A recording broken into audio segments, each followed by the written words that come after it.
Monday Night Football, what does this mean to the Lions organization to be featured in a game like this? Again, the first time at home since 2018.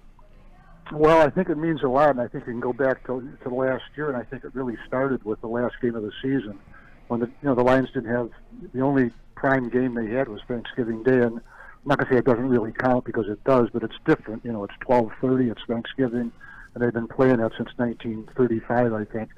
But I think this started for the Lions on the last game of the regular season last year when they went to Green Bay on a Sunday night. They moved the time of the game, and I mean, clearly it's because the Packers were playing for a playoff spot. The Detroit Lions were in that game too, and they went into Lambeau and beat the Green Bay Packers, kept them out of the playoffs, and you saw what happened this year from the first game against Kansas City, Thursday night game. The kickoff game for the entire 2023 football season was the Detroit Lions against the Kansas City Chiefs, and there have been, I think, 3 other games since then. So it's a different era for the Detroit Lions, and it's a better era in my opinion.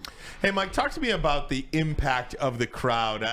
We talk about how loud Ford Field is going to be tonight, and we all remember back to the 2011 game. It was when I think the Bears had 5 false start penalties in the first half, and then that 97 game people bring up a lot, where the refs had to stop the game and say, if you don't if you don't calm down, we're going to penalize the Lions. Do you remember that game at all? I remember it absolutely, and of course there are a couple of other things that go with that game, and that was one of the Detroit Lions players nearly died on the field. They were able to resuscitate and get into a hospital. Reggie Brown, it was one of the Lions players. The game, it was just so loud that you really could not hear the person next to you.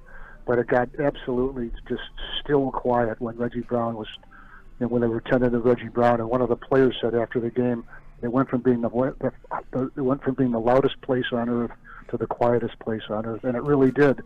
But when they got, when the ambulance left the playing field and they started the game, I remember Bobby Ross told us what he said to the players. He said, first we're going to play for him, then we're going to win for him.